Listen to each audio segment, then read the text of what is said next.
What I want to show you is kind of the updated version of the case. I do have it on my phone right now. I have an SGP anti-fingerprint screen shield on the front of my phone. You can see it's not causing any bubbles at all.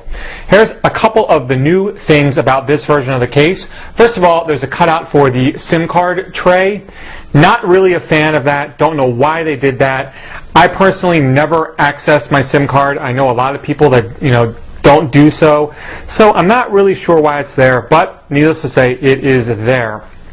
On the top, there's a larger cutout for the secondary microphone and the headset jack, and you can see now this version has the sleep awake button built in, and it actually feels quite nice. You get good feedback when you press it. It fires every single time. It's not an issue. The cutout for the headset jack's kind of strange. It's real elongated, as you can see. I'm assuming this will help with some headsets, but I'm not sure why it goes so far over like that. But maybe that's to help with the microphone. I'm not the designer. I can't really say. Everything I'm saying is pure speculation. On the back, I actually teamed it up with my SGP skin guard carbon fiber. This one is a sticker, but again, it's easily removable. I had already had that on my phone, so I just left it on and put the element case around it. I also have a white Lucky Labs Apple logo on there as well. I think the combo looks real nice and it goes quite nicely. So, if you don't want to order the carbon fiber piece directly from Element and you want your Apple logo to shine through, this is an alternative. I have a video on it. Check my videos for the review on the SGP carbon fiber skin guard. The bottom, it's pretty much the same. It's that super deep cutout. Now I have a few Apple charge and sync cables. I'm not even sure. They're all mixed up. I think one's for my iPad, one's for my iPhone. A couple of them actually don't fit inside here. I think it's the iPad one that's too thick. So out of all my cables, I was only be able to find one. It's probably the one that came with the iPhone that will fit inside here. So just take note, if you've got one cable that you've been using, you might have to kind of trial and error it to see which one fits inside here. But I was able to find an Apple one that does, that fits inside. There's the other side of it. You can see it's the same cutout for the vibrate switch and the volume buttons. Now there was some confusion as to the logos. Yes, this does have two logos on it. You can see there they put the Element Case logo on one side and then the Vapor logo on the other side. Apparently in the initial renderings this was not here, and there were some people that were a little upset over on the boards at Mac forums about the additional logo. It's pretty subtle. It doesn't really bother me. Element Case does like to get their logo out there. There you can see the red. It looks really nice. This with the carbon fiber really reminds me of kind of a race car experience. The carbon fiber and the racing red, it just kind of goes hand in hand.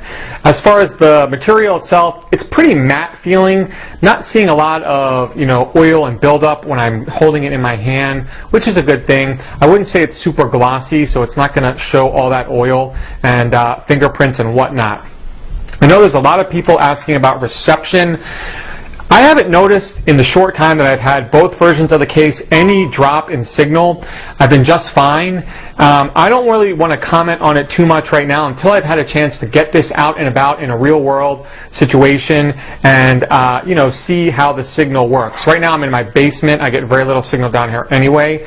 So until I get this out, I'll post another video in a few days about how the signal is affected. Just know that this one does have 4 shock absorption points that in addition to absorbing the shock, keep the actual case away from the steel antenna around the side of the iPhone. In my last video I mentioned that there was a little bit of daylight where you could see a little bit of the steel ring around the iPhone, and actually after speaking with Element Case I learned that they've done that intentionally. They want the case to be a little bit away from the sides to make sure that they don't cause any degradation in signal strength. So this one actually has 4. The one I had in the previous video was missing the one on the corner here where the sleep awake button is. When that was installed I actually gained that other piece. So I have all 4 of those points there keeping it away, and like I said, in the short time I've had this I've not noticed a big drop in signal.